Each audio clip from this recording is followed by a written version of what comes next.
full-time assistant for 4 years. Right. And in those 4 years, I got paid $100. Today, I'm here. I'm happy to be with Coach Jay Crawford of Central High School. Coach, thank you for being here.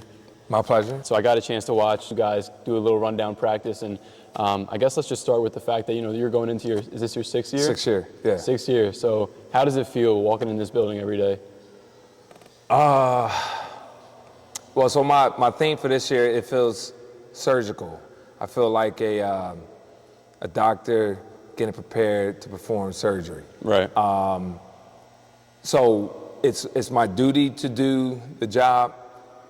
The expectation is that the job will get done, and then we will sit there and review and figure things out, what we could have done to do the job better, moving forward for the next surgery. That's how every day I'm coming in here, getting prepared, and get busy. So, right. Yeah. Good. So just to give context to the viewers, you and I know each other because you coached my younger brother, Will, for 3 years. So we'll get into that later on, but just to give them some context. But let's start with some background. Like, I think a lot of times people see coaches and they don't remember that they're actually people and you have an actual life other than just being someone's coach. Yeah. So let's start with your background. Where did you grow up, and I guess how did that impact you? So, like, you want me just to like go into like the whole journey, not the whole journey, but like the journey that led up into like once coaching started? Not yet, just okay. just where you're from. Okay, yeah, all right. Yeah. So originally I was born in Virginia. My family moved here when I was 6 years old. I'm the oldest of 5. Same mom, same dad for all 5 of us. And we moved to Philly when I was 6, moved to North Philadelphia as a matter of fact, and I was there in North Philly from 6 to 13. Never really participated in any organized, never participated in any organized sports. Never really got the opportunity to play anything outside of regular little kid games in the street. And so I remember about 10, 9, something like that, going to the hunting park, because we didn't live that far from there. And my father had this gold and purple basketball. It was a Magic Johnson, Los Angeles Lakers, rubber basketball on top of that. And my father was never really a basketball player, but I remember him going out to the park, taking me and my younger brother out there with us. And this was like one of the first times that I got exposure to the game. Right. So it wasn't until I moved to South Philly when I was 13 years old. I was middle of 8th grade year when I first started to play. And I remember trying out for the team in 7th grade, being horrible. Was this for the middle school team? Middle school. What school was this? Conwell. Conwell. Okay. So the drill on day one, you had to take a ball at half court and run down and go shoot a right-hand layup, and then get the ball out to net and run down and shoot a left-hand layup. And you had 30 seconds to do as many full court layups as you can. Right. I got the ball, dribbled down, took a right-hand layup, missed it, got the rebound, put it back. So you miss a wide open layup. It's the most embarrassing thing ever. And then I got the rebound and I dribbled down the court, shoot a left-hand layup, and I didn't make a left-hand layup. So I made like one layup. It was either 30 seconds or 60-second drill, something like that. And that's when I realized, like, wow, like I stink and I need to, if I want to ever really play this game, I got to work at it. Never really had the opportunity to work on my game until I moved to South Philly. Started to get a little bit more freedom then. My father stayed in North Philly. My mom, me, and my younger brother, that was right under me. We moved to South Philly. They had a court right around the corner from my house. As soon as the weather had broke, we got a basketball, we went outside, and we just worked on our game.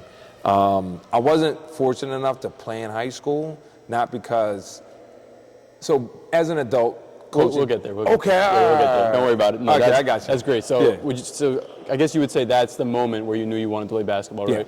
Were there any other activities or sports that you enjoyed? Football, playing like just pick up football, kind of like what they do like 7-on-7s now, and that's pretty much about it, football and basketball. And at that point in time too, once we got to middle school, we started watching a lot more basketball, so I started getting a better understanding of how the game worked. Definitely, yeah, sports are definitely big in Philly and especially down South Philly. I guess, how would you describe your younger self, and what do you think your younger self would think if he saw you right now? If I go back to elementary school, I would say arrogant. Arrogant because I knew I was like smarter at least than everybody else in the school that I was at. One of the first kids in that school, if not the first kid in that school, to be tested for giftedness. Kind of started the whole program there. I remember my siblings being tested as a result. There were two girls in the 4th grade that got tested as a result. But at that moment in time, I was arrogant. But that was that big fish, small pond type thing. Definitely. Middle school, now it's a magnet school. And so now the pool of kids who had talent was more substantial.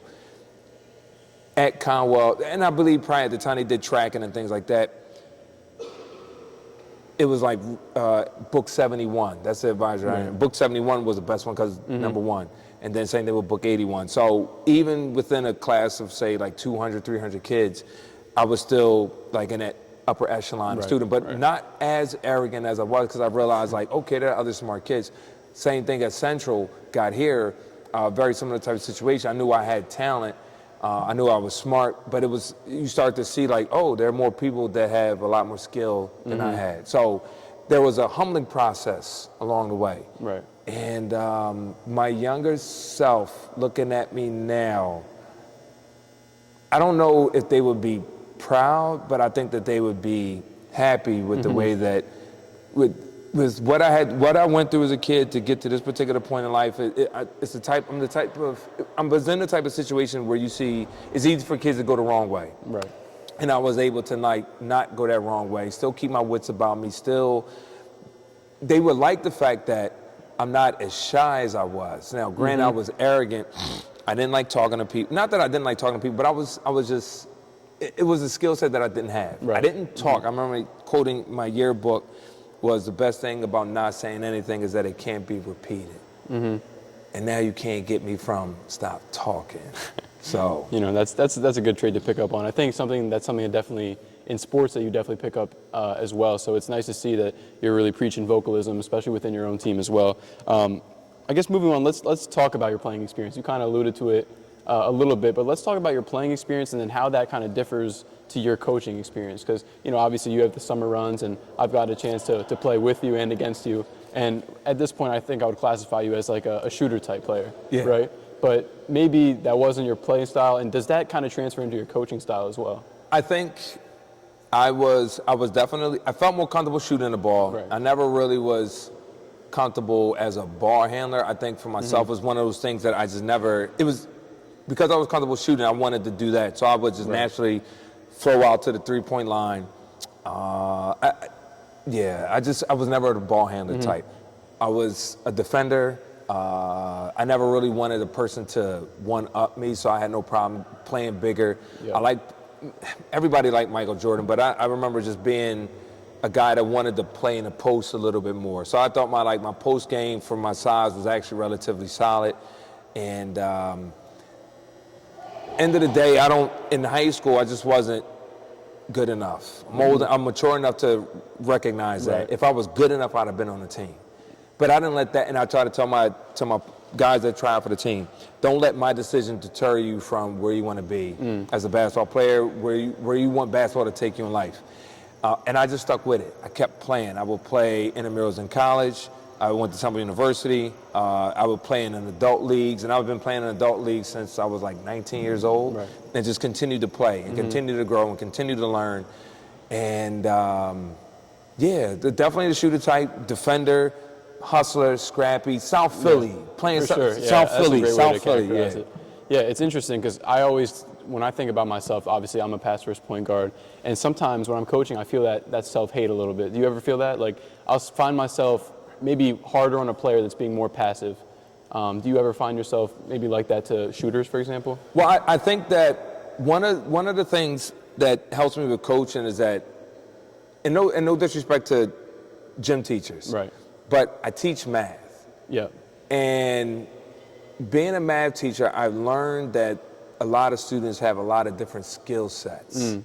Like you have some students that are just brilliant in mathematics, then you have some kids that struggle, but they're good at organization, they're good at keeping notes, they have a strong work ethic, and they keep trying and they keep working. And before I got into coaching, I was teaching 4 years prior to that. And I think going into coaching, I recognized like, certain students can do certain things. So I want certain players to do the things that they're good at. Absolutely. I have a preference for ball handling. That's top of my list. Maybe because that was Something you might have lacked. Yeah, yes. definitely understand that. So that stood out to me the most, shooting second with guys that can make shots. Yep. But I try not to have guys. I think early on coaching, I wanted everybody positionless basketball. That was a thing, like at that particular moment.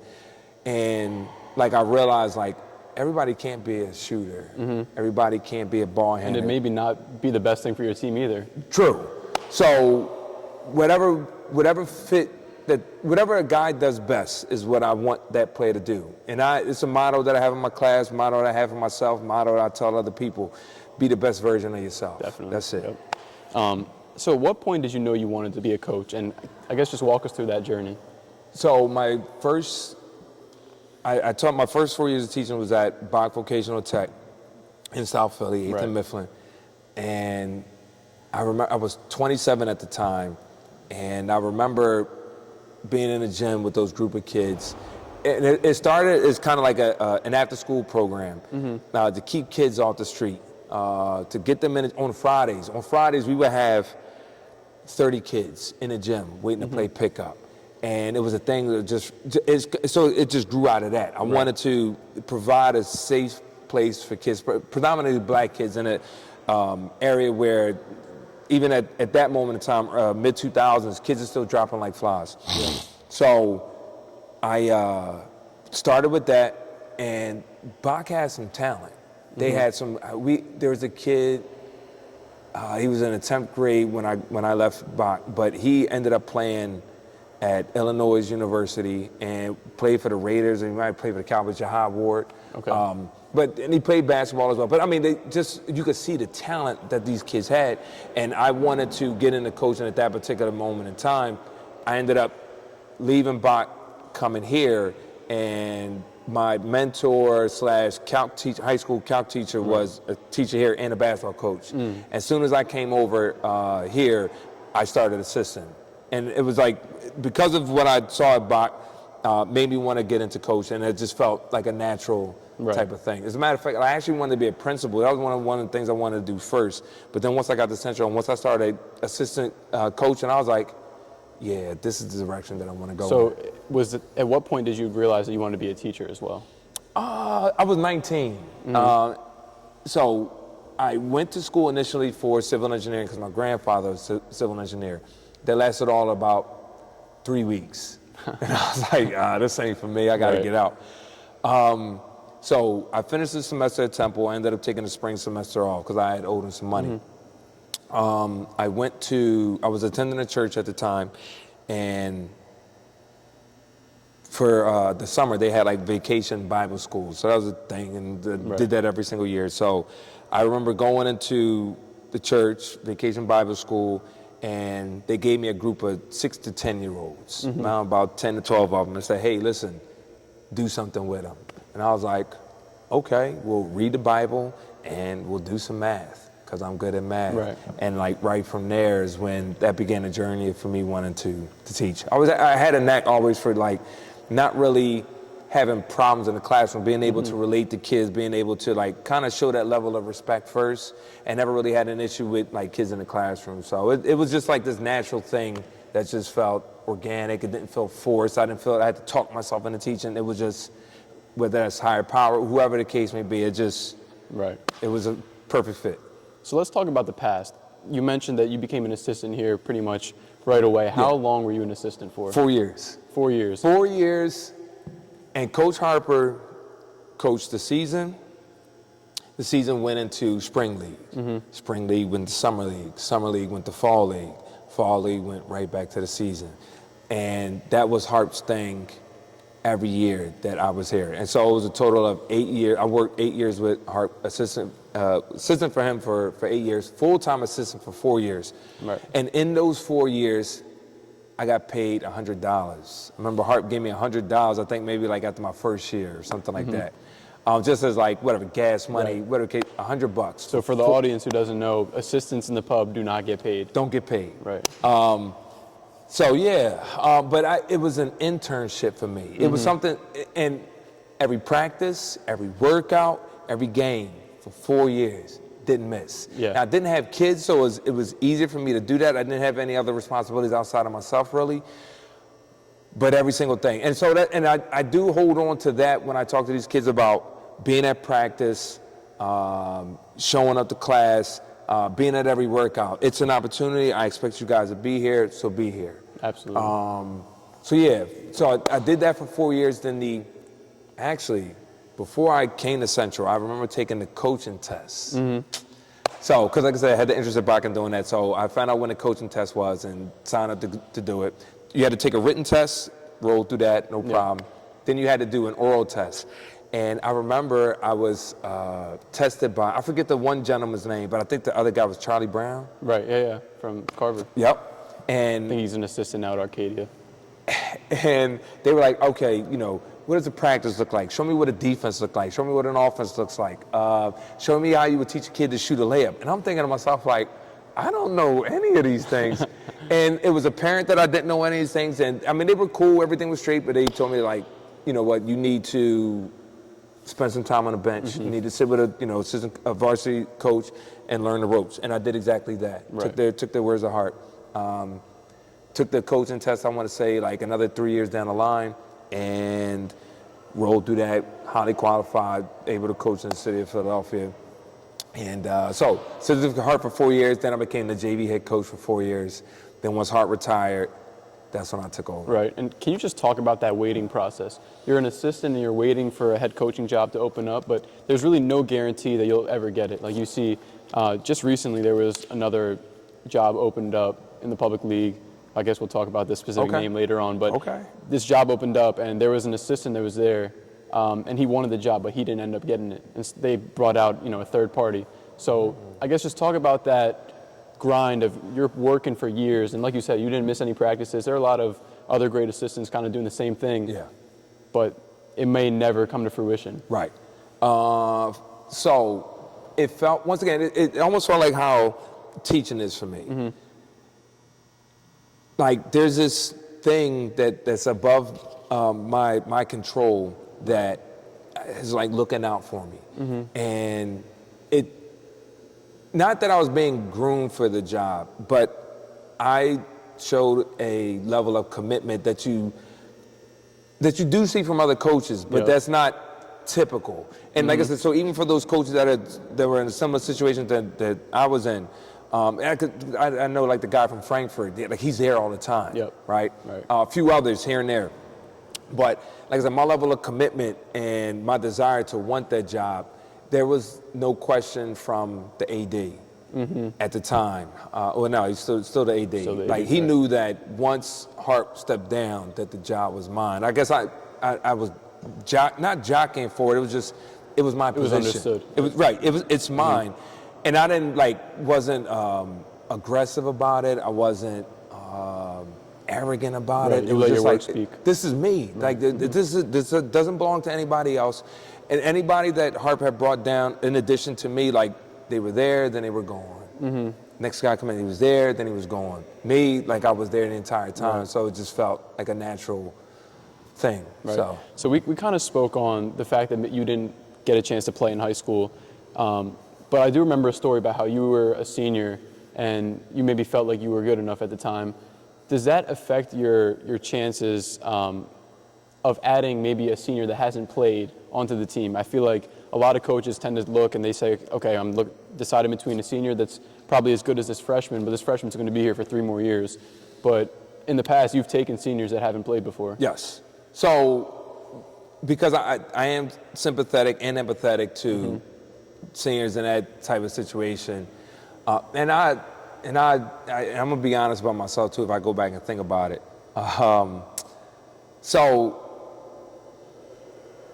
There was one time in particular where I took 2 kids as seniors, first-year players, and my people that I have assist for me or come help me out various times asked like, why are they on the team? And I'm like, I'm trying to give them a chance. Guys that in my heart I knew weren't good enough to play, but maybe just them wearing a jersey was enough for them. And that came back to like, bite me. you. Yeah. Yeah. And it Eventually ended up people being get an ugly greedy and- situation. Yeah. Just like, if a kid expresses or at least demonstrates or shows to me, and I have a couple kids, a couple seniors that are trying out that have a very good chance of making a team. At the moment, don't really have a good chance of like playing. But I like their energy. I like what they can give me at practice. I like what they bring to the table. They're going to play like seniors, and I have and your brother's a part of this. That made me start to realize the value of a senior basketball player because they play like a senior. Right. But that's kind of, wouldn't you agree that's kind of when they're constant varsity players? I remember myself, like I was a senior, and I ended up playing for my high school team my senior year, but I just wasn't ready mentally. And it's kind of that learning curve of, okay, maybe he's a senior and he can play, but you can't expect senior things out of him because he hasn't experienced them. True. Would No, you agree yeah, with that? I agree. Guys that have been in the program for some time, like you've heard my voice for the last 3.5 or 3 years, so now it's starting to click, right? Versus a guy that's been around for 1 year or something like that. So really, I don't have a ton of success, or there haven't been a ton of seniors that come out there last year and they get on. There are guys that play JV for me 9th and 10th grade, may not make the team 11th grade. Right. Sometimes with those guys that are 11th graders, I'll give them the opportunity to play JV again. And for certain guys that suck it up and go play that 11th grade JV year, like that gives me more hope for them as a like you really want to be a part of this and you're willing to maybe take that. Yeah, exactly. You mentioned your staff. I find it really interesting that for the most part you keep a really tight-knit staff. Obviously your brother's probably the most committed assistant, right? And then you have Wagner as well. Why, and Central is a school with a bunch of alums, right? Why did you decided to keep it kind of tight-knit and you, your brother, and Wagner? So I think it's primarily due to like the level of what a guy can commit. So like within the building, there isn't really anybody that can or that has committed the level of time that I committed. There may be like a couple of people on the fringe that may have some interest, but it's an interest and not like a passion. It's not something that they're going to dedicate all of their time to. I did have somebody that in the building that wanted to come down and help out and kind of learn and grow, but when I talked about like this is not going to be a paid thing, this is just you got to learn and you got to be here and it's not about you, it's about the kids and just progression and all that other stuff, and it just wasn't met. It was met with like some level of resistance. So I just saw like, okay, and I don't want to put my heart out to something just to have it like not come to fruition. I do have returning players that when they're available, they'll come down and work my guys out. I do have a former player, not one of mine, he actually played for Coach Hart, but I was assistant at the time, so this kid wants to come down, he's going to help out with the team when he can. Because guys got prior guys have children now, guys have jobs, so they just can't make it like on a regular, consistent basis, but when they can make it is when my gym's available. So anybody, like, and that's really all, and I have a few players that I coach that are playing like in college now that want to come down and work the guys out. When they're on winter break or something like that. So come on, you can run a practice. What do you want the guys to do? And it's always met with the players want to be a part of it, or my current players want to be a part of it, guys want to come back and help. But like I say, I try not to stretch anybody out because I understand that that's a major commitment. And at the end of the day, this is kind of like my baby. I tell them like, this is me down here. I run this program, and I'm going to see and make sure that it gets done the way that it gets done. There's just a level of commitment that if anybody wanted to work with me, not for me, but work with me, it's like I expect that same thing. Yeah, and it's like that commitment has to be consistent throughout. Like you can't, it's almost more disruptive than it is a help when they want to come in kind of on their own time. Because obviously you as the head coach have to be eye to eye with the assistant because, I could tell you jump, stop, bounce, pass on every fast break, and you could say, no, go up and finish as high as you can, hope you get fouled. But when they hear two different things, and I think, that's a big flaw with the half commitment, as you mentioned. Too many voices. Too many voices. Too many voices. And I've been in situations where there are too many voices, and the kids get conflicted hearing too many different messages, and they don't know like what to do. So one of the benefits about what I got going on here is that it's one voice.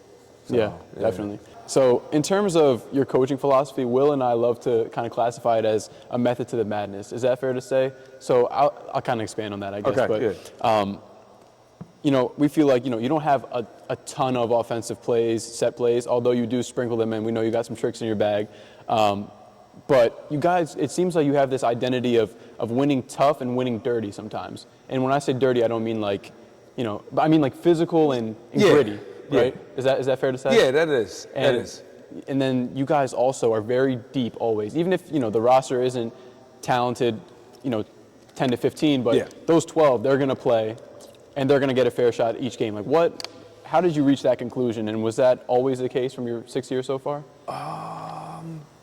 I think that, so from like a football perspective, before I got into coaching football, what do you call it? The RPO. Right. Okay. So, and just watching that, it almost looked like impossible to stop, and because the quarterback just reads the defense, and if the guy does this, then you do this. If he does A, you do X. And if they do B, you do Y. And if they do C, you do Z. And it's just like systematic. Right. And in terms of, at least with like my man-to-man offense, like it's like I just want guys constantly moving. And there are things I pick up along the way too.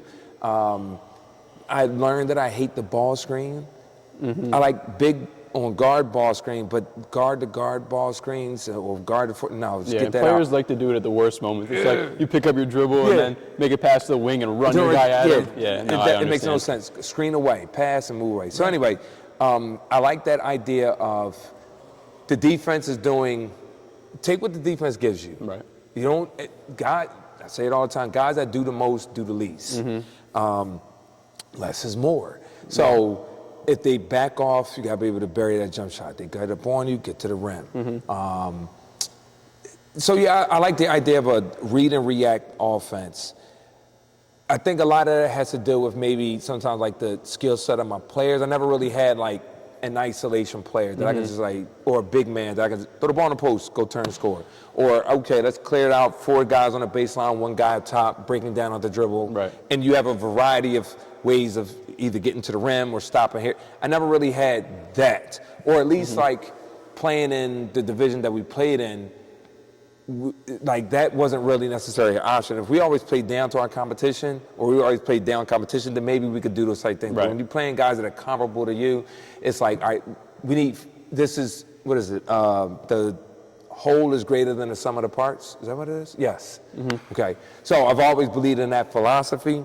And if we work 5 guys on the floor, you could be almost unbeatable. Right. It would have to take an MOTEP or like a top 10 ranked team to beat you if 5 guys are committed and playing together. Right. I haven't had that, say, for like the course of an entire season. And if I ever get that, right, I don't need top of the level guys. I just need 5 guys all playing as one unit. 5 guys playing in one unit, you can beat anybody. Yeah. So I guess let's talk about the pros and cons of you playing 10 to 12 people at any moment. All right, so ideally coming into it, one of the pros is that we always got fresh legs on the court. I watch. Now, I do get dependent on certain players, and there's certain guys throughout my coaching history that I tend to lean on maybe a little bit too much. And then they can wear down over the course of the game, wear down over the course of the season. So I like the idea of being able to come in with fresh bodies, guys that can, so we're always on. We're just always running as hard as we can. We're always battling, we're always fighting. Then when that guy gets tired, I have a guy that's, even like last year especially, I had like 4 bigs, 3 bigs, and they all kind of like gave me different things, but it was like I just come in with a different body. This guy's tired, he ain't bringing it, come on, you come on out, next guy in. Definitely. So I do like that. I've always, shooting. So I'll have like a few guys that can knock down an open jump shot, or hopefully knock it down, so I can come in with that guy. Then last year I was privileged for like the first time in my career where I had 2 guys that can, one guy was way faster than everybody else, so you couldn't stop him in the backcourt. Then I had another guy that you just couldn't take the ball from. And he knew it, and he just had it on the string. So it was like I had this luxury. If you want to take the ball handler away, then I'm going to give it to my fast guy. If you want to take the fast guy away, then I'm going to give it to my ball handler. Right. We're going to beat this every single time. And starting from JV, one of the toughest things, or things that I always like try to emphasize, the press break. And having everybody when they get on the court know like where the spots are and what they're supposed to be. But I do like always having fresh legs on the court. Downside of that is that sometimes it's hard to get into your rhythm. Yeah. And I know that. And so I've got a lot of rules, but I got 2 rules that trump everything. And my second one would be play like I can't take you out the game. Yep. So one of the things like I just noticed, and I have a month, and this is a conscious thing on my part, I got to condition my guys. We just got to run, and they got to run, and they got to be willing and able to run the entire game. And the first By rule, run, you mean sprint. Sprint, yeah. And it got to get after it. The other thing, the number 1 rule that I have that just beats everything is make the play. And whatever that is, whether that's a shot, the rebound, the pass, whatever you got to do. So I recognize that playing so many different guys ends up being problematic because guys can't get into a flow. But if I put player A in the game and he's playing out of his mind, matter of fact, senior night 2 years ago, your brother played out of his mind, Shane played out of his mind. Changed the dynamic of the season. And I didn't take him out. I mean, we were rolling, the game was great, and so play. And you know, it's funny you mention that because that's where it really gets tough because, you know, then someone else has to come out the rotation, and then you got a guy that was rolling. Let's say Jude, he was rolling, but maybe, you know, Will's rolling, and that's just kind of how the momentum goes. And it doesn't mean that Will's better than Jude, right? But that's just how it flows. So what does that do to the culture of the team? How do you make sure that everyone's still good and that everyone's still playing for each other and rooting for each other? So I think that, or I hope that my players understand that, like, my number 1 commitment is to winning. Win, right. I always say, but not at the expense of my players. I don't want to create this environment where there's like favoritism or things of this nature. There's certain things that I recognize, and I'd use Caesar as an example. He started for me since his freshman year, but if I can get him the ball in the backcourt, they just weren't taking it from him. He was way faster than everybody else. Now, he made mistakes, and I'd let him live with those mistakes because 4 out of 5 times he's getting the ball at the court, and that matters. And if he turns the ball over, or he has a longer leash, and say he has 2 turnovers in a row, I'm not going to take him out the game because he had 2 turnovers, whereas another guy would make 2 turnovers, and he's got to come out. Now I understand like how that, like at least on the surface, that doesn't look fair. I've been blessed that I think for the most part, my guys understand that Seasway's the better option. And so, he has to get a little bit more leeway. And not because I'm trying to show favoritism. It's just like, if I take him out now, we're really done. And that's at the expense of the team, and I don't want to do that. So, I think my players recognize that I'm trying to win. I'm not trying to hold anybody back. If I want to put you on the team, if that was the case. You got an opportunity, you didn't do anything with it. Now let's go try to win. So I think that's a pretty clear-cut case. I think I like how you use the Seasway example because, you know, obviously one of the best to play here probably. But how much more difficult does it get when there's not too big of a difference between the level of players? Like I mentioned this to you probably sometime last year, but it's like how are you making the decision when, you know, guy A is maybe, you know, the 5th guy isn't even better than the 9th guy clearly. Like how tough is that? So it would be what we did at practice. I get to work at 7 o'clock, and we normally have workouts at 7 o'clock in the morning. So which guy is demonstrating to me before the game a commitment to winning, coming in, putting in work, when player 5, we'll say like player 5 is here at 7 o'clock, whereas player 9 is not. I see. So I'm like, okay, like, without getting on to like the politics that exist, but player 5 is going to get that opportunity this game because he's been coming 7 o'clock in the morning 3 days in a row, and I've been liking his work ethic and liking his progress. So okay, here's a chance. And if you get out there and get busy, you stay on out there. If you get out there and act goofy, okay, player 9, your turn. Right. So, and it's funny you mentioned that because it's like, wouldn't you just love for everyone who's watching your games to watch your practices? yeah. Because they always question the decisions of any coach, and that's what comes with the job, I guess. But obviously less glamorous, like being here than being in the NBA. Right. So, coaching is always interesting because you're getting all the hate when you lose and none of the credit when you win. True. But again, we talked about your story and just how much you love it. So obviously that's why. Yeah. Let's talk about some rivals. Who would you say are Central's biggest rivals? So, engineering and science. And it's a shame. We used to play At CCP. CCP. Right. Then there was an incident between, I think, it was an incident not between basketball players, and that was the reason why we're not playing at CCP anymore. Right. Which is unfortunate. It was like a big Friday night game. I remember my first year being here at Central High School. I think 270. They were seniors.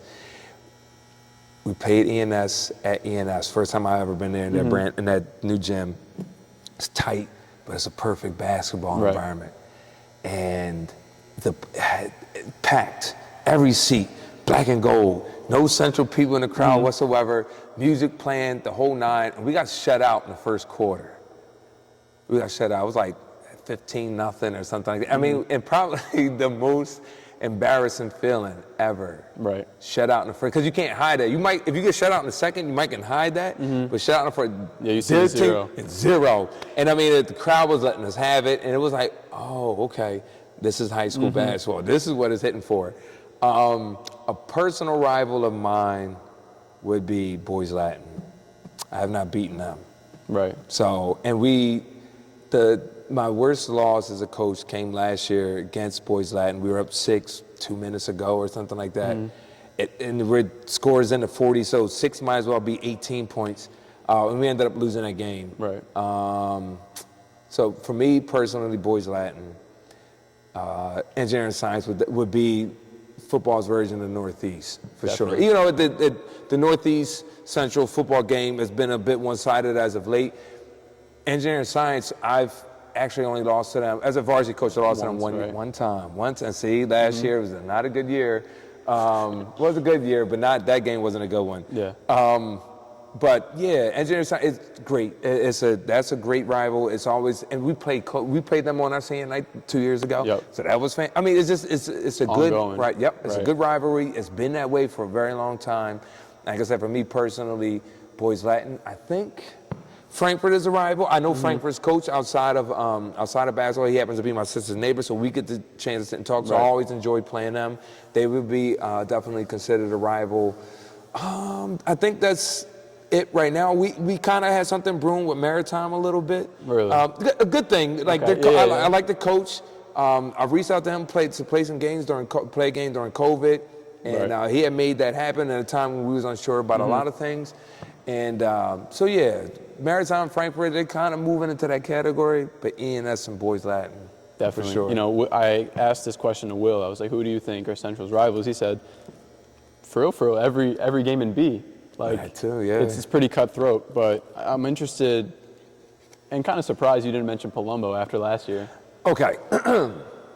So, Palumbo and string theory. Now, it was funny because last year I was talking to one of my players that's from South Philly. I was like, we ran through South Philly last year because we beat South Philly High, we beat Palumbo, we beat string theory. The year before, we actually lost to all three. Yeah. So, Palumbo, like, I hate their gym. I hate that gym. Yeah. I wish we would play at the rec center. Right. All right, so Palumbo isn't there just yet for me. I think it's a part of the reason why they weren't in B division. They moved up relatively recently. So that, like, just being away from that aspect. Same thing with kind of string theory. Just they have moved up to the division. We've always played South Philly every year. They've always been just like a tough basketball team. So for me personally, like, running through South Philly is something that I want to do. But they're not, for me. And Will's right. Everybody in B divisions, everybody, when they see CHS on the front, they're like, cakewalk, we can beat them. I expect to beat them. And they kind of play, I think, a lot of times better than what they're initially capable of, because it's the team that they're playing in front, the name of the jersey in front of them. So what do you do to get your team prepared for those games? Because Will actually mentioned that as well. He said, Crawf always gets us fired up for these games when we go to play division schools because, he says, you got a target on your back. They think you're nerds. They think, you have everyone against you. The refs are against you. Their sons didn't get into the school. Yeah. Like, there's a lot of stuff going on there. So. Yeah, so once again, it's not I try not to like make it an act, right? It's real. It's like it is, right?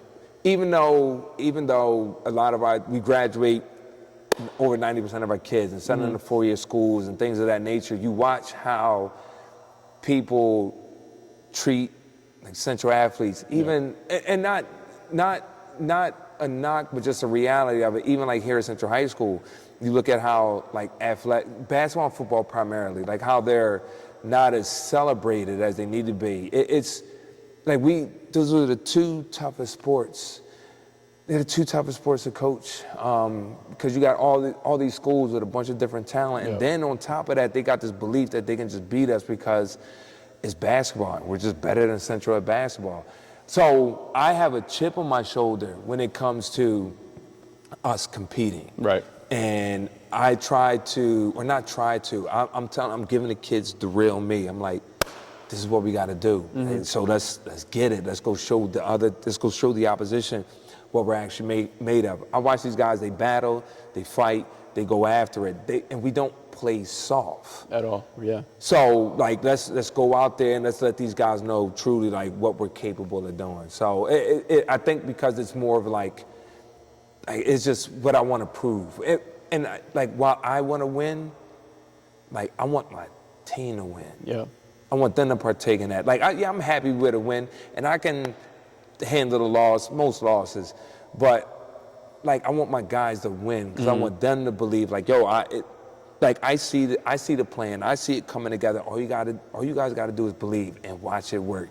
And so it's more like validation than anything else. So even like I want my team, I want to validate my team. I want to validate myself, and I can validate myself through my team. And once my team starts to believe it, then it's like, okay, yeah, we can legit beat everybody. Got it. Yeah. Let's move on to some moments. I guess we'll start out with we're here. For those who don't know, we're here in the home gym, just on the other side. We have right where Seline hit a crazy shot to win that game at Palumbo. Oh yeah, right, on the other side. Yep. So just to, I guess I'll put it on the screen as well. But my guy Jason Love, Ghost Elite player, hits a tough two to take that lead. You call a timeout. You set something up.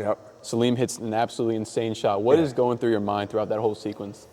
So it was, I think 58-50. The guy goes and hits a beautiful shot. I went back and I watched it. Rob was on him, defending him well, and he just hits Rob with just a little shoulder and like a little step back and knocks the shot, fade away. I mean, the shot that you want this guy to shoot. Yeah. 5.8 seconds to go, and we got a timeout. This coaching's philosophy, I don't call timeouts. I save them to the fourth quarter. So I called timeout, and what I drew up wasn't exactly what had happened, but somewhat similar to that. I just said, listen, I want this game over with. Take the three. Just take the three. That's it. I think I wanted something for C's to come down, and I think I wanted C's to just like dribble up and take the three if it wasn't like nothing else going on. I think maybe some crisscross action, pin down. And Jude was going that game. Yeah. And Seline might have hit. That might have been only a second field goal of the game. Yeah. And but he stepped up, took the shot, went through at the buzzer, and it was just like when it left his hands, it was just like, please go in, please go in. You just watch it, and the shot goes in, and I remember the gym going crazy. I remember the guys crowding. People running out the stands, they're crowding him on this divider, and these dividers look real rickety. I'm just waiting for it. They push him in, then it falls over. So it was insane. That was I think the singular best moment of my coaching career. But they're not a rival. Like they're second tier. Yeah, they're second tier. Like schools like High School of the Future, we've been playing them. Schools like Vogt, we played them actually twice last year. Like they're above that. Like so, it would be like for me those first four schools, be a bigger history. And then it's South Philly. There's a South Philly run after that. So And I remember we played Palumbo 2 years ago. We got smoked in their gym. Yeah. And like I said, we're playing like it's like a phone. It was like playing in the gym office over there. Like, you can't play high school basketball on this, but they can. Whatever. So the second tier, they'll get there. Last year, a very proud moment for me happened. I think it was last year, or may have been 2 years ago. I forget exactly which one. But we're having practice. Problem at a practice. Right. So normally I think I do a good job of drawing plays or drawing out of bounds stuff, side out, underneath. And I always do situational stuff. So we got like 6 seconds on the clock. The guys on offense are down 1, so I call a timeout and I draw a play up. And I tell the defense, like, yo, defense, go down there, just wait for me. And I'll take a minute and a half to draw some stuff up. And I'm like, all right, come on, we're going to do this. One of the things so just to go back a little bit, one of the things I always like to do in the game, late game situation stuff, is when teams call timeout, we're playing man-to-man the whole game, coach is on the side drawing up a man-to-man play. So we'll go zone. Yep. And it worked at ENS 2 years against ENS 2 years ago. They I knew they drew something up. We went zone on them late in the game, and they just either they couldn't get the ball in or they ran something that is not what they wanted, and then they ended up turning the ball over, and we got as a zone and ended up winning the game. So I draw a play up. I had second team playing man-to-man, and I think we had to go like the length of the court, maybe something like that. So I drew it up, like, okay, inbound the ball, run the clock, and I'm expecting us to score because my success rate in practice and stuff that I draw up is like 90%. And then I'm watching the play, and the play didn't work. And I mean, like, I don't even know if we got a shot up or something, the ball went out of bounds. And I was puzzled. I'm like, what did y'all do? And Seline was like, we went zone. And I was like, damn. I mean, literally something that I do on a regular, consistent basis in almost every game that we would play, they did that without my like instructing them to do that. And it just felt like this is the reason why I do this. Like I'm just trying to teach, and they learned and they implemented. And that's one of the things I would love to get to, like having kids to be able to just go out there and do the thing. Beating Olney at Olney to get into states, and not having to play a playing game against. So we had to play against Roman for the district. Right. But if we'd have lost that Olney game, we'd have had to play, I don't know, the second Newman, Goretti, or whoever, the other 6A Catholic school, to have a play-in. That would have been a play game. But because we beat Olney, we were able to get a state playoff game for the first time in almost like 20 years or something like that. So that was like another great moment. And just Olney's reaction to us beating them on their home floor. So that's all. Robeson, 2 years ago. All right, so that year, we kind of got like a nickname for ourselves, the Senior Night Killers. Senior Night You want to play Killers, Senior Night on Central High School? Yeah, expect to lose. So we went into their gym on their senior night, and it was a 4:30 game on top of that, and ended up beating them on their home floor. So that was another just like a beautiful moment. So teams don't play us on your senior night. You know, who did you guys kill on their senior night? Robeson, Northeast, Bodine. And they were up at and we were better than Bodine. No disrespect to Bodine, but we were a better team than them. But they were up at halftime, so they felt really good about winning that game and ended up losing that game. I'm pretty sure there are a few others, but I know those. Yeah, there are. Yeah, my brother was the main culprit. It felt like. Yeah, that's definitely true. So I guess, obviously I coached at Carver last year. Still deeply connected there. So I got to ask you about that moment. What did it feel like? You were undefeated against Carver before that. Coming into the game, what did you think was going to happen? Obviously, you guys were hot. Your student section page on Instagram was hot. There was a lot of back and forth. You come into a Carver game that's like fully packed, and me and you talked about the student section after that. Yeah. What did that game feel like after coming off maybe what looked like such a high? So I knew what I was walking into. That was problem number. Like I knew the deal. We had midterms that day, and I don't make excuses. I'm just stating facts of the situation. We had midterms that day. A month prior to midterms, we got like the schedule for midterms, and I saw that. Oh, wait a minute, we have an away game on this day. So I went and asked, is it possible that my guys can miss the midterm, take the midterm on the makeup day, so we can get a bus, get to the game. And they were like, no, you have to take the midterm. So I was annoyed by that, not getting that proper support. And once again, I'm not challenging the authority of the school, right. but I think with certain situations, like this game was put in place not by my own hand, but by the district and by the people that run the show. So I've got nothing to do with this. Buses come at this time, I've got nothing to do with this as well. So now we're not being supported properly. So now we have to take midterms end at 2 o'clock, and we have to drive to the game. Right.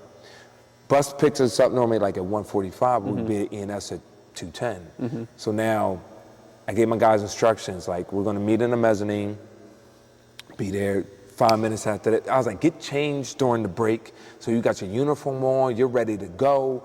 Meet at the mezzanine 5 minutes after midterms end, so we can all get in our cars and we can get to ENS at the same time. That didn't happen.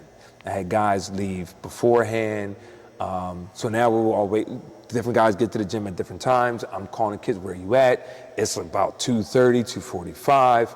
And I'm watching the clock tick. And these guys are just like so nonchalant about what they're walking into. So that whole entire anticipation at ENS gym, more and more kids getting in, getting more and more crowded. Even before the game started, they said that, no Central kids would be able to get in. Just all these situations. I'm just looking at it like, man, this is not good. This is not good. Because my guys aren't prepared. They're not taking this as serious as I know that it is. And then we went out there and played flat, didn't make any shots. I would say probably maybe a low moment. In hindsight, I wasn't mad at my actions because they were necessary. I was hot. I was upset. I was pissed. I just recently, a couple months ago, got diagnosed with high blood pressure, so I take medication. So I'm like, okay, I'm about to blow. It makes you feel better. I have high blood pressure too from coaching. I'm 21. All right, but do you take medicine though? No, I don't. I'm taking medicine, and I mean, I feel like all the stress of everything happening right there, and it's just me. I'm the only adult there, and so there's one of the downfalls is just having one voice, is that it's just one adult. When and a second adult could have handled that situation for me, I had to kind of move down to the end of the bench and settle down in the midst of a firefight. I was proud of, so I ended up taking all the starters out. I had the whole bench in. I forget, maybe the last 4 minutes of the game, something like that. And they ended up getting it to under 10, I think, with maybe 75 seconds to go in the game. And then I remember this mad rush of my seniors, hey, Crawford, coach, we're down. Can we get back in the game? I'm like, man, if you don't sit down, if we win the game, that's on them. They're gonna win us this game, not you guys. Y'all played terrible. You didn't act like seniors coming into this moment. You didn't follow the guidance that I was trying to set up for you guys. So if we win, then let them do the job. And just support them. Same way they support you guys during the course of the season, I need y'all to support them now. So yeah, that was a tough loss, because I think that had we been more mentally prepared for the game, it would have been a better basketball game. So definitely. So let's talk about kind of what happened after that. So we mentioned some highs, some lows, but eventually you guys get to a point where, you're playing Lincoln, you're playing Olney, and out of nowhere, Central High School is the second seed in the 6A state tournament. What's going through your mind throughout those games and just walking in the States for the first time since 2005? So I was dealing with a lot of personal things going on at the time. So it was I couldn't, it was wild, because I'm here are all these personal things that I'm dealing with. My basketball team is just flourishing. We're hitting our stride. We're playing just decent basketball. Student section. And that was a thing that I personally didn't make mention of yet, but just that crowd participation was insane last year. Only having 2 losses on our home floor. Just guys just playing with a level of confidence, and just everything kind of coming together. It felt like validation, and I wasn't personally at my best, in the sense of I was locked in 98% of the time. The things I had to deal with was just interfering with me a bit too much, and I'm just imagining myself, man, if I can give 100%.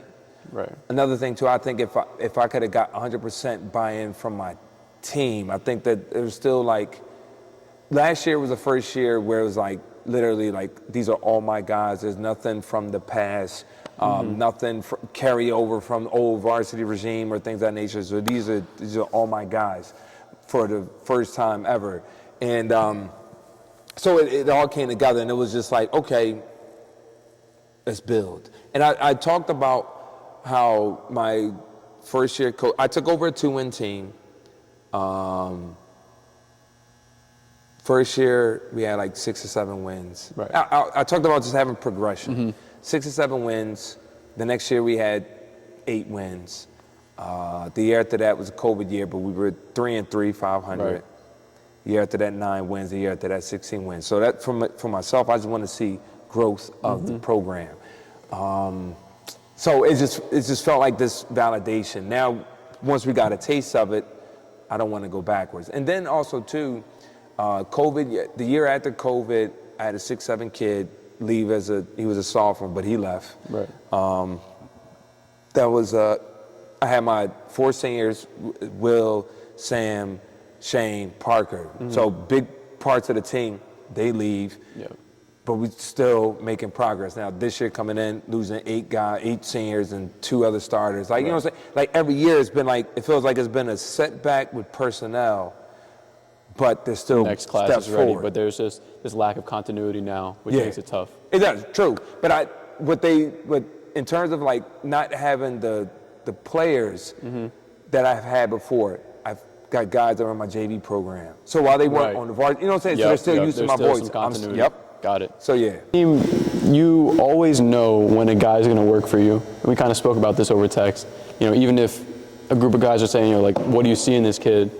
You still double down, and eventually it finds a way to work. And you know, we talk about players only needing one skill to be really good at. Yeah. I guess just what's the logic behind that, and at what point did you figure out that this is what works for me? One guy in particular that stands out to me is like really like almost like a one-trick pony was Parker. Right. And Parker couldn't score. I don't know how many, and he's a 4-year varsity player. Yep. He might have had, I don't know, 10 points for his whole career, maybe.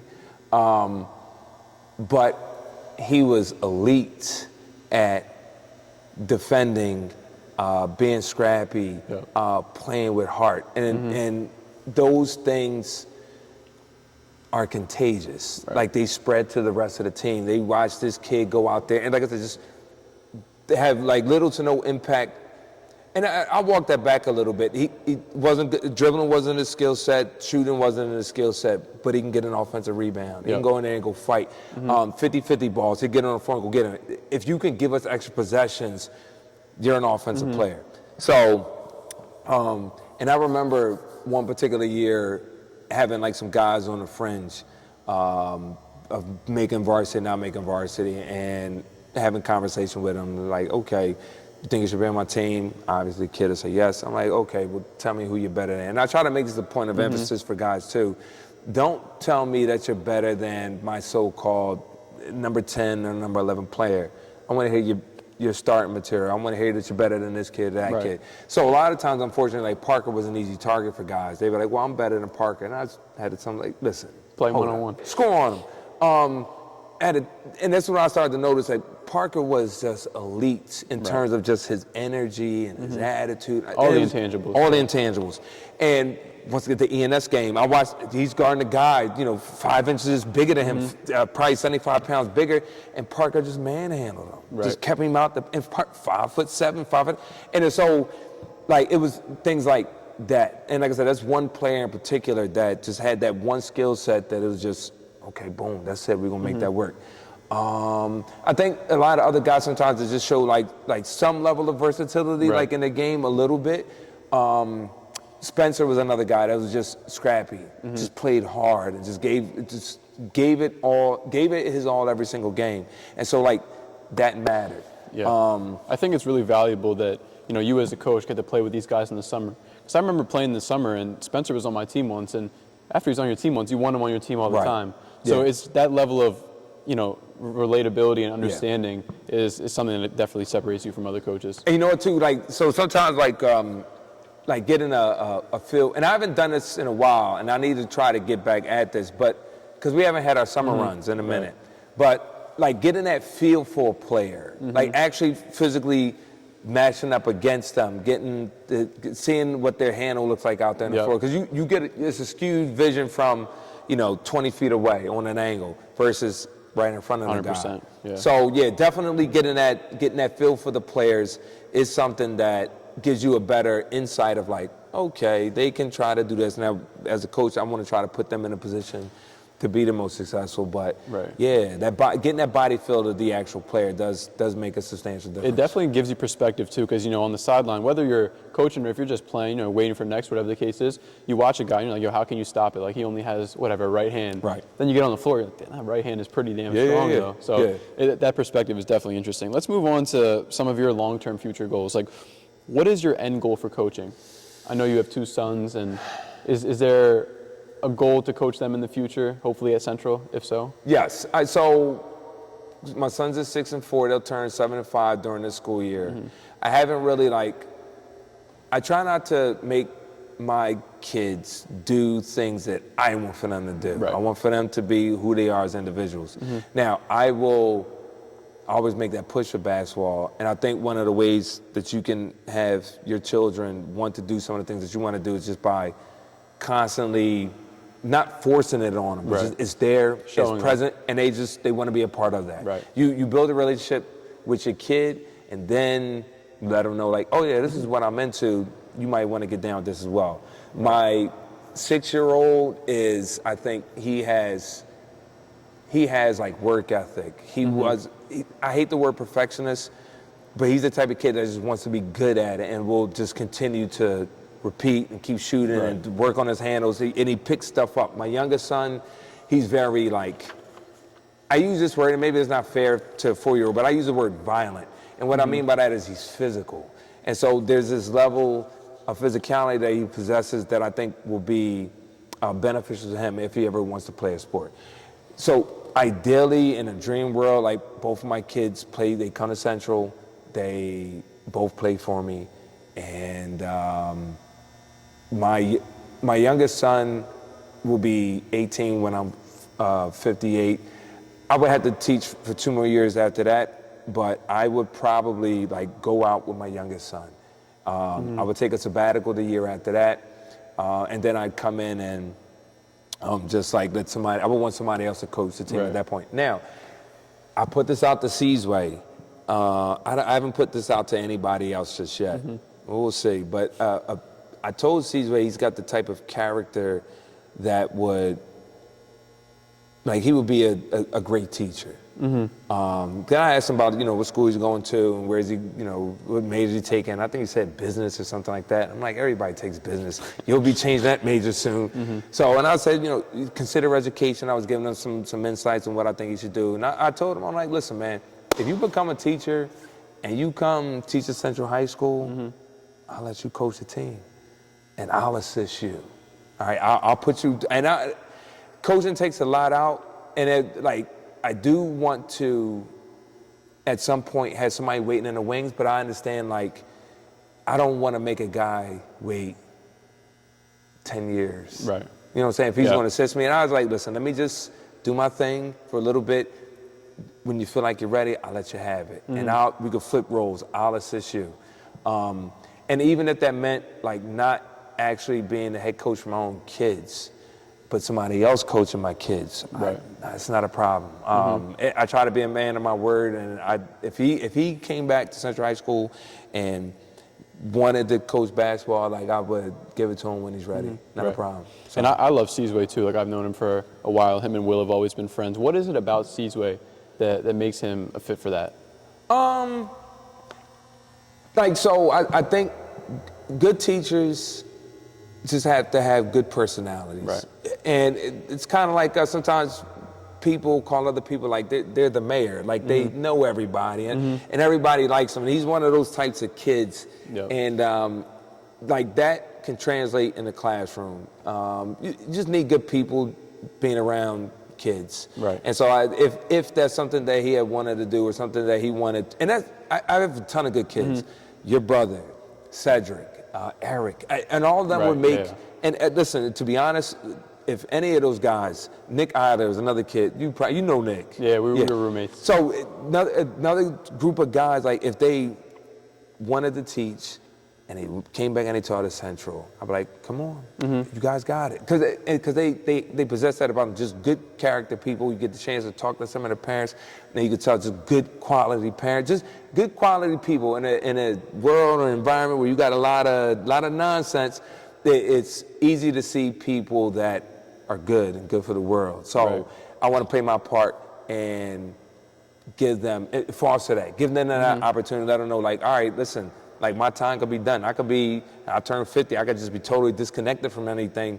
I still have knowledge to give, but maybe I can't relate it the way I used to relate it to next man up. Right. And then it'll be my job to support Definitely makes sense. Talk about your investment in Central as a team, and we spoke about how you spent a lot of money into the program, and you really invested in the program, from paying for practice, renting out gyms during COVID, to also buying new uniforms. So can you just walk us through that? Well, I think that being financially committed to something is a part of your commitment to something. You put your money where your mouth is. And I want my team to look a certain way, so I don't mind paying for that, or helping subsidize the cost. If we need to practice and we don't have the facilities to practice, then we have to pay somewhere to practice, then I don't have a problem paying for that. Part of my commitment, part of the way I demonstrate my commitment is by financially providing for my team, and I think because it's like the whole public school entity, and I get things, you shouldn't have to pay for things, but if you want them, then it's like sometimes you have to come out of pocket for it, and I wouldn't think twice about ever doing that again. If it's something I have to pay for, team shoes, warm-ups, jerseys, and these are the things that I feel like are needed for my team to be successful, then I don't have a problem doing that. That's right. Yes, but like I said, I wouldn't even get that a second thought. Right. Was the option to come back to Central, was that ever a second thought for you? I think, for a lot of people, you graduate from your high school, and a lot of people are like, I never want to go back here. Yeah. To some extent, I feel, a little bit of that myself. Yeah. So was it easy? I feel like at Central, there's a different sort of experience.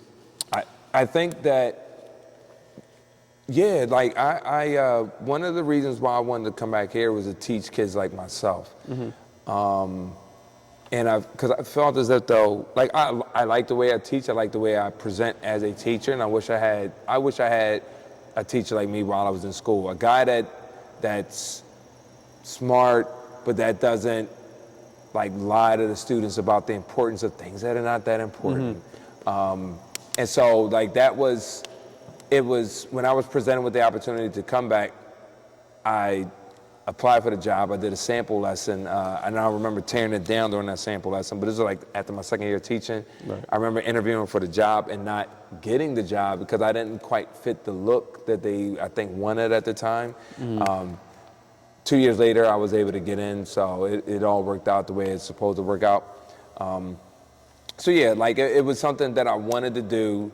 When I was presented with the opportunity to do it, I jumped on it. It was funny because the very next year, opportunity presented itself again to come. So that's my third year, but I turned it down because I was mad about what had happened the year before. Right. And then the following year, it was like, Coach Harper was like, yo, stop playing around. Just come on. I was like, okay, you're right.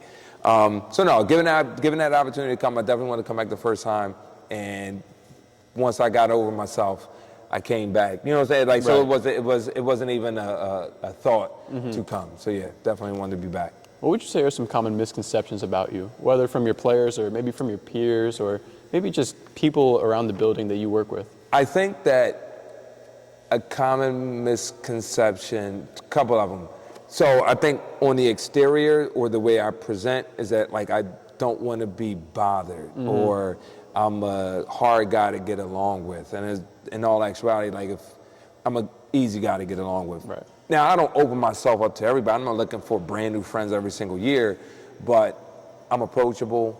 I am, I don't know too much about this per se, but I'm thorough.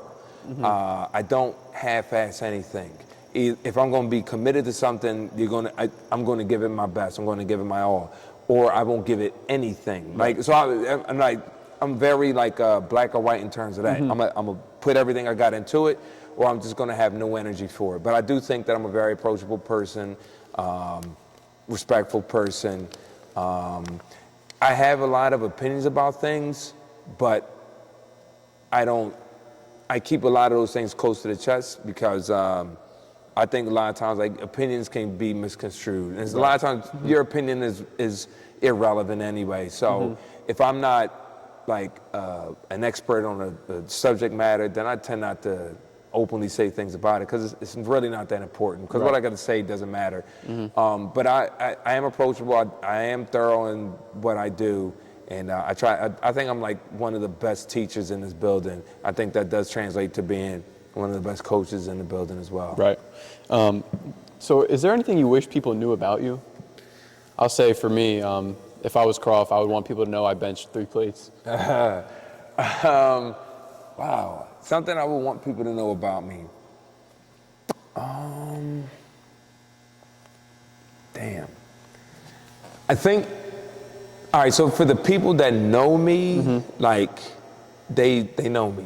Right. Right. You know what I'm saying? Like everything that, and they know the unfiltered me. And for people that don't know me, I kind of like them not knowing me. And that's okay. Like I'd rather be like we don't have that relationships, and it's fine. You're not gonna be able to do that with everybody. I have I have a lot of well, you only can see a few here, but I have like a lot. I have a lot, and I'm probably going to get a lot more. And I'm going to get at least one more that probably going to shock some people, but that's fine. So.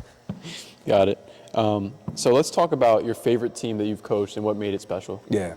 My Will's senior year, Will, Shane, Sam, and Parker, that year for me was the validation year that I think showed people that we can actually make some noise. Right. If we have some talent, we got some guys that commit to what it is that we got to do, then we can compete against anybody. Because that year I think was the first year where we brought it all together. I think the year before that could have been that year, but we lost 10 games due to COVID. And with that year, just the level of commitment that the guys had, showing up to Willow Grove for some kids that was like 90 minutes away. Just guys, and so I paid I think I paid like half the gym costs, and I had the other guys collectively pay the other gym costs, so like $5-10 a thing. But even still, you're paying to practice. So that I remember coming into the gym, coming into the building, like we're dribbling basketballs in the hallway. You know what I'm saying? I remember buying heavy balls and rubber bands and jump ropes and just a bunch of outdoor balls, and we're dribbling the basketballs up and down the South Lawn.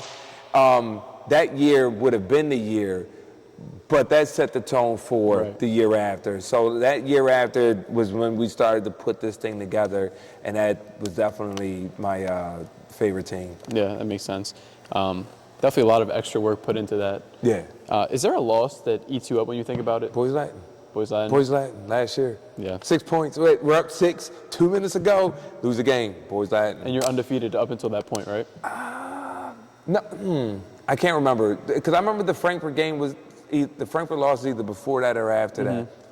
We lost to Frankfurt, we lost to Boys Latin, we lost to ENS in the division. 3 losses. Right. So the Frankfurt loss, we probably going to lose that game. I remember I had a couple guys sick. Boys Latin was the one. We win that game, I think, like I said, and then Frankfurt might have been after. Yeah. But either way, we win that one, things are a bit different. Right. Is there a win that makes you happy when you think about it? The Palumbo from last year, Alney from last year, Robeson 2 years ago, and the ENS game from 2 years ago. Right. Those games make me just very happy. I thought we were all the players. Even Robeson's game last year, because Robeson, I believe, had the same record that we had coming into that game. Yeah. And we didn't destroy him, but we did 78-63. I think that was the score. And 78 is a lot of points in a high school game. Yeah. As a matter of fact, I forget the senior game before that. Did we score 81? I or think 71. Robeson was a senior night, wasn't it? Robeson was senior night last year. The year before that was their ENS. senior. Oh, yeah. Yeah, it was their senior night. But I forget one of those games, I think it was 78, and I think we had like an 81-point game. It could be 71. But it's still like, right. Like we were clicking on all cylinders. So, I mean, we rolled them. It was just like, and it wasn't even close, that game. So, and they were hot from the year before because they beat us. We beat them on the senior night. They wanted to come back and return the favor, and just didn't happen. Didn't happen, right? Yeah. All right, so let's move on to the speed round. Yeah. You're already in the hot seat. Yeah. Just gonna go through a series of kind of who was the best to do this that you've coached. Okay. So we're gonna start with the most talented. Nolan. Best big man. Nolan. Best guard. Tariq. Best passer. Damn. Tariq. Best defender. Parker. Best rebounder. Parker. Best shooter. Will. Most clutch.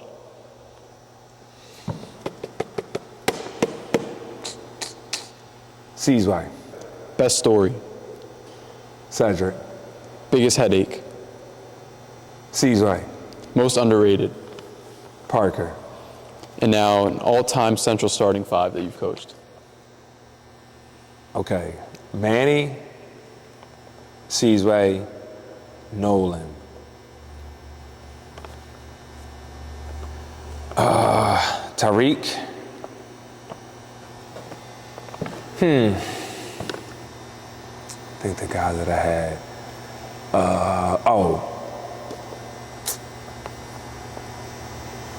Yamir, but I have a six-man that was more like a situational type of thing.